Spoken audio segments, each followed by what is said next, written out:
第一集，徐永道侦查上海滩惠山码头。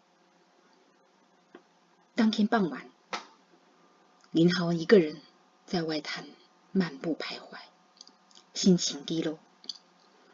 尽管他早知严宝慧是徐永道的未婚妻，可是亲临他们的订婚宴，难以名状的纠结失落还是攫住他。他感觉世界由五彩缤纷变成漆黑一片，圣诞节热闹气氛也无法温暖他冰凉的心。在上午订婚宴上，他说出去办点事，是去银行取美金。当他问柜台女职员附近哪里能买到红包，女职员问他，先生需要几个红包？1个，林浩文说。先生，你运气极好，我买红包参加生日派对送侄子，今天是圣诞节，店家买1送1，正好多1个给你用。女职员说着，把一个漂亮红包递给浩文。谢谢，我收下了。他说，心想，我运气好吗？正赶上暗恋的女人与我朋友订婚，我还要送红包给他们。今年圣诞节在礼拜5，银行照开门。我倒是忘了，圣诞节即便在礼拜天，中国银行商店也照营业。他从银行取100美元，专门要一张新钞，放入红包。出了银行，他走到外滩和平女神铜像前，抬头望着高高耸立的石碑上端庄美丽的和平女神。她身披羽翼，优雅屹立，背对黄浦江，面对外滩马路，川流不息来上海淘金的世界各地民众。她的头谦卑低下，左手慈爱牵着战争孤儿，右手温柔伸向失去孩子的母亲。浩文还记得12年前和平女神像揭幕式的盛况。那天他和同学们一起来出席这座纪念从上海回欧洲参加第1次世界大战阵亡者的和平女神雕像揭幕式。很多人从世界各地来观礼，仿佛召开国际会议。本地中国人也簇拥而至，造成通往爱多亚路东段黄浦江畔交通堵死。浩文觉得揭幕式上牧师祈求和平的祷告还回响在这座铜像四周。这世界有永久和平吗？浩文走上台阶，到和平女神脚前询问。如果地上有永久和平，徐永道就不必做轰炸机教官，我也不必造轰炸机战斗机。眼下造和平女神像的欧洲各国不也正在造轰炸机战斗机吗？真要打第2次世界大战吗？想到战争，他感到莫名的恐惧和战栗。4个月前，德国纳粹旗飘扬的柏林奥运会上，到处可见身着纳粹军服的军官和士兵，充满火药味的感觉，像是世界大战的彩排。第1次世界大战仅在欧洲打得热火朝天，第2次世界大战打起来，战场会在哪里呢？会在我脚下这块矗立和平女神像的地方吗？会在整个中国吗？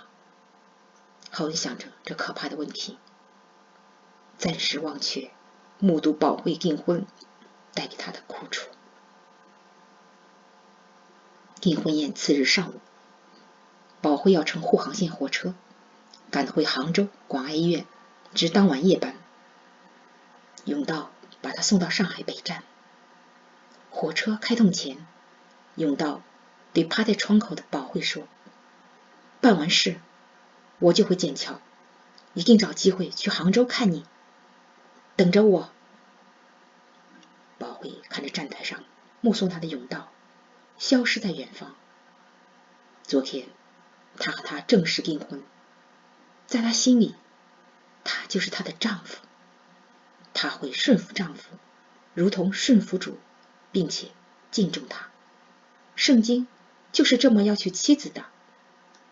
他渴望和他牵手走完天路历程。甬道在站台上看着他随火车远去，看不见火车时才离开，准备再次去虹口查验日军目标，后天回笕桥中央航校。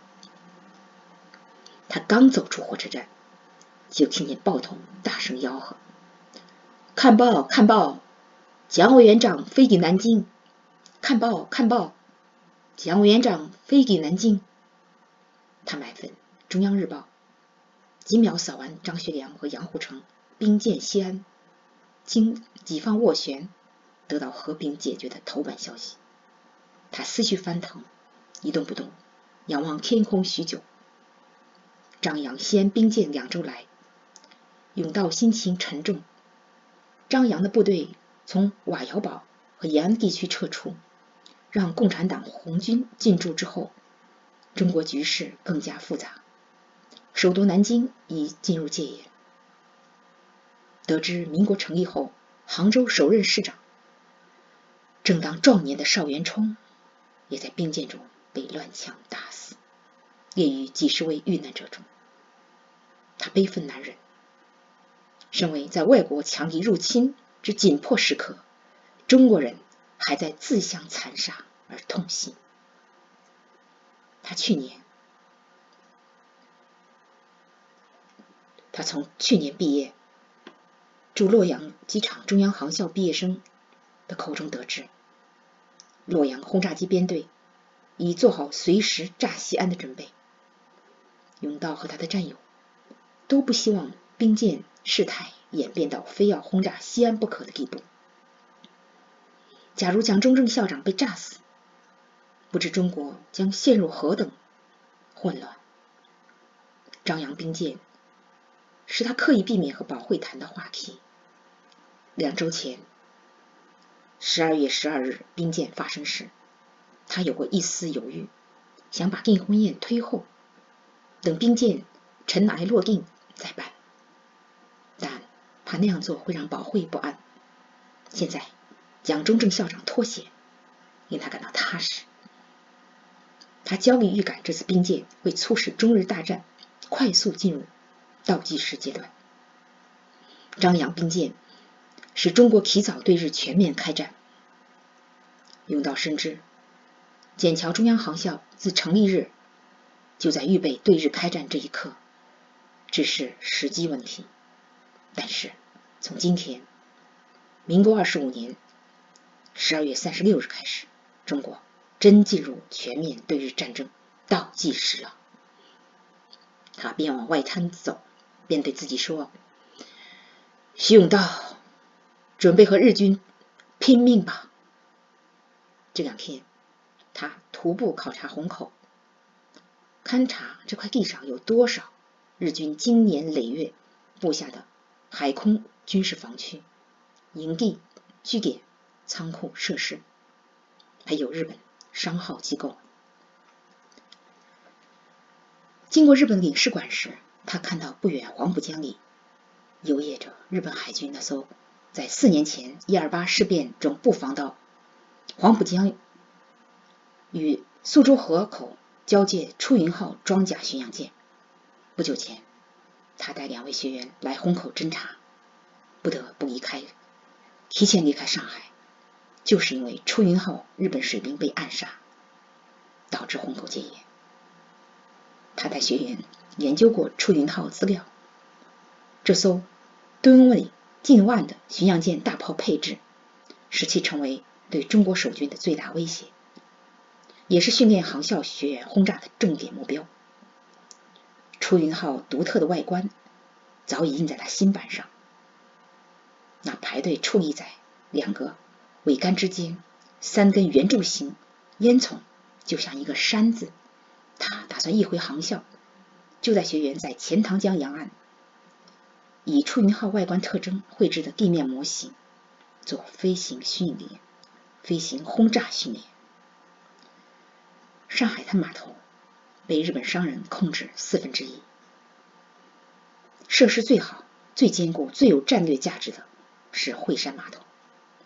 通往世界各地和日本的远洋邮轮都在惠山码头靠岸，煤炭、燃料、生活用品等物资也在此装卸。从甬道掌握的情报看，惠山码头仓库储存大量枪炮弹药，是日军军火装卸基地。4年前，日本海军特别陆战队正式从惠山码头登陆上海，向中国守军开战。淞沪一旦再次开战，惠山码头必成为日军与中国守军的争夺目标。甬道到惠山码头时，见乘客陆续沿倾斜舷梯从日本邮轮长崎丸号走下来，码头拥挤不堪。上海话、江浙方言、日语、英语、法语等多国语言混杂。铁栅栏门外挤满脚夫、黄包车夫，还有接船的人。甬道看见10几个穿艳丽和服的女人正迈着小碎步鱼贯走下船。这时他猛然想起上次在越秀茶居与老同学宝慧的姐夫江成业喝茶时，从窗外望见那座3层红砖楼房里进进出出的和服女郎并日本海军军官。正思忖着，一个熟悉面孔进入他视线，那跟在10几个和服女郎后面的年轻男子，很像他的中学同学何问天。他们好多年没联系了，只听说他震旦大学经济科毕业后，考取官费留学到日本早稻田大学深造。今天就到这里了，多谢各位收听收看。